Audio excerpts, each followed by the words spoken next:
ये कहानी एक ऐसी औरत के ऊपर आधारित है जिसका पति जंग में घायल हो जाता है और फिर वो अपनी पत्नी की शारीरिक जरूरतों को पूरा नहीं कर पाता, जिस वजह से वो औरत अपने नौकर के साथ ही अपनी जरूरतों को पूरा करने लगती है। अब इसके बाद कहानी में आगे क्या होता है ये हम आज की इस एक्सप्लेनेशन में देखने वाले हैं। आज मैं जिस फिल्म को एक्सप्लेन करने वाला हूँ उसका नाम है लेडी चैटरली लवर और ये फिल्म 1981 में रिलीज हुई थी। मूवी की शुरुआत में हम घोड़ों की रेस होती हुई देखते हैं जिसको हमेशा की तरह क्लिफर्ड नाम का एक आदमी जीत जाता है। फिर वो अपनी वाइफ कोनी के पास जाता है और उसे बताता है कि इस बार भी वो रेस जीत गया है। अब इस रेस को जीतने की खुशी में क्लिफर्ड शाम को अपने घर पर एक पार्टी रखता है। पार्टी में क्लिफर्ड अपनी वाइफ के साथ डांस कर रहा होता है, पर तभी उसे खबर मिलती है कि इंग्लैंड और जर्मनी के बीच जंग छिड़ गई है और इस वजह से क्लिफर्ड को अगली सुबह ही सेना में वापस जाना पड़ता है। क्लिफर्ड जर्मनी के खिलाफ जंग लड़ रहा होता है और जंग के दौरान वो बहुत बुरी तरह घायल हो जाता है, जिस वजह से उसके पेट के नीचे का पूरा हिस्सा पैरालाइज हो जाता है। अब क्लिफर्ड चल फिर नहीं सकता था, इसलिए वो हमेशा व्हील चेयर पर ही रहता था और कोनी उसका ख्याल रखती थी। अब क्लिफर्ड का छोटा चेतन भी कभी खड़ा नहीं हो सकता था, जिस वजह से वो कोनी की शारीरिक जरूरतों को भी पूरा नहीं कर पा रहा था।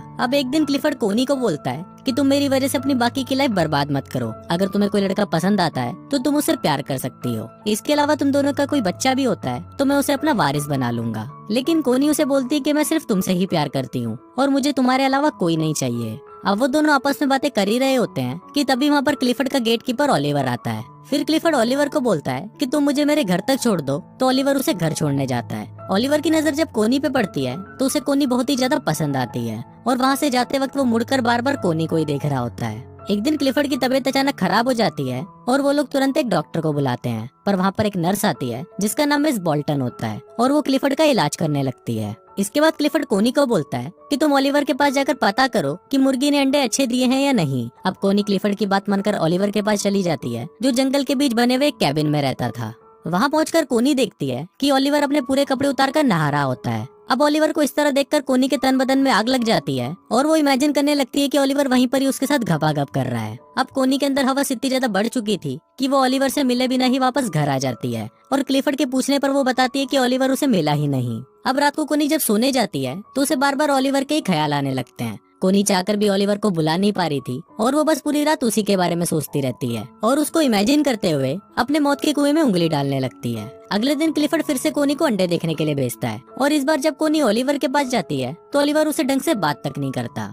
ओलिवर कोनी की हरकतों से समझ गया था कि कोनी उससे अपने मौत के कुएं की खुदाई करवाना चाहती है, पर ओलिवर ऐसा नहीं चाहता था कि उन दोनों के बीच में कुछ ऐसा हो क्योंकि इससे ओलिवर की नौकरी जा सकती थी। कोनी भी ओलिवर के ऐसे बिहेवियर से गुस्सा हो जाती है और गुस्से में वहाँ से चली जाती है। लेकिन जब वो लोग अगली बार वापस मिलते हैं तो ओलिवर उसे अपने कैबिन की चाबी दे देता है जिससे वो जब भी चाहे उन अंडों को आकर देख सकती है। अब इसके बाद से कोनी हर रोज ओलिवर के पास जाने लगती है क्योंकि वो बस ओलिवर को ही देखना चाहती थी। एक बार जब ओलिवर कोनी को अंडों से निकले हुए चूजे दिखाता है तो कोनी उनको देखकर रोने लगती है। ओलिवर जब उससे पूछता है कि क्या हुआ तो कोनी उसे बताती है कि उसका कोई भी बच्चा नहीं है और क्लिफर्ड की हालत देखकर लगता है कि कभी होगा भी नहीं। अब ये बात सुनकर ओलिवर उसके पास आता है और उसे गले लगा लेता है। अब दोनों में ही हवस की आग भड़कने लगती है और वो दोनों एक दूसरे के क्लोज आते हैं और वहीं पर ही घपाघप करना शुरू कर देते हैं। लेकिन घपाघप के बाद कोनी को बहुत ज्यादा गिल्टी फील होता है और वो भागकर वापस अपने घर आ जाती है। वहाँ से घर आते वक्त मिस बोल्टन भी उसे ओलिवर के पास से आते हुए देख लेती है।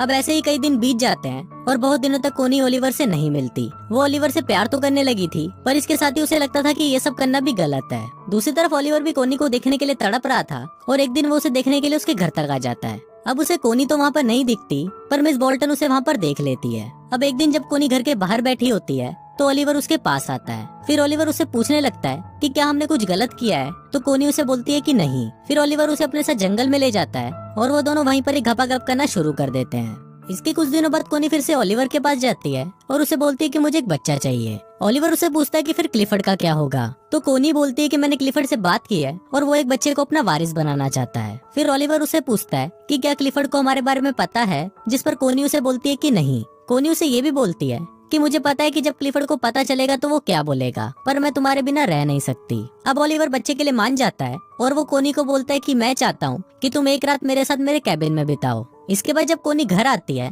तो मिस बोल्टन को उसके बालों में से एक घास का तिनका मिलता है, जिसको देखकर वो समझ जाती है कि उसका और ओलिवर का अफेयर चल रहा है। पर इस सब के बावजूद कोनी उसे मिलना नहीं छोड़ती और वो ओलिवर को बोलती है कि मैं आज रात को तुम्हारे साथ तुम्हारे घर पर रहूंगी। वो उसे ये भी बोलती है कि मैं तुम्हारी पत्नी बनने के लिए भी तैयार हूँ, पर मैं क्लिफर्ड को नहीं छोड़ सकती क्योंकि उसे मेरी जरूरत है। फिर ओलिवर उसे बोलता है कि अगर क्लिफर्ड को हमारे बारे में पता चल गया तो तुम उसे हमेशा के लिए खो दोगी, क्योंकि मैं एक नौकर हूँ और कोई भी ऐसा नहीं चाहेगा कि एक नौकर का बच्चा वारिस बने।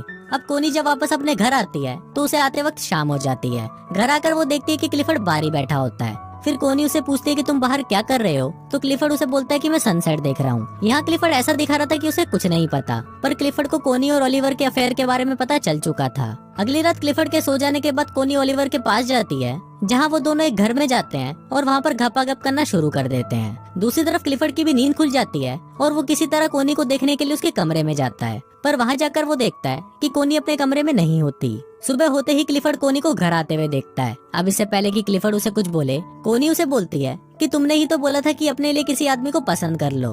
पर इस पर क्लिफर्ड उसे बोलता है कि मैंने ये नहीं बोला था कि तुम एक नौकर के साथ ही घपाघप करो। अब अगर तुम प्रेग्नेंट हो गई तो एक नौकर का बच्चा मेरा वारिस बन जाएगा। इसके बाद क्लिफर्ड कोनी को वेनिस भेज देता है और ओलिवर को भी काम से निकाल देता है। कुछ दिनों बाद वेनिस में कोनी को पता चलता है कि वो प्रेग्नेंट है, तो वो क्लिफर्ड के पास वापस आ जाती है। पर वहाँ आकर उसे पता चलता है कि क्लिफर्ड ने ओलिवर को काम से निकाल दिया है। ये सुनकर कोनी क्लिफर्ड पर बहुत ज्यादा गुस्सा करती है और वो ओलिवर को ढूंढने के लिए निकल जाती है। मूवी के लास्ट सीन में कोनी ओलिवर को ढूंढ लेती है और उसे बोलती है कि मैं तुम्हारे बच्चे की माँ बनने वाली हूँ। कोनी ओलिवर को ये भी बोलती है कि वो उसके साथ रहना चाहती है और वो क्लिफर्ड को भी छोड़ देगी, लेकिन इस पर ओलिवर उसे बोलता है कि तुम एक बच्चा और एक वारिस मिल गया है, इसलिए तुम इसे लेकर यहाँ से चली जाओ। पर कोनी उसकी बात नहीं मानती और वो उसको बोलती है कि मैं तुम्हारे साथ ही रहना चाहती हूँ। अब ओलिवर भी उसे प्यार करता था, इसलिए वो कोनी की बात मान लेता है और वो दोनों एक साथ रहने लगते हैं। और कुछ इसी तरह से ये फिल्म यहीं खत्म हो जाती है।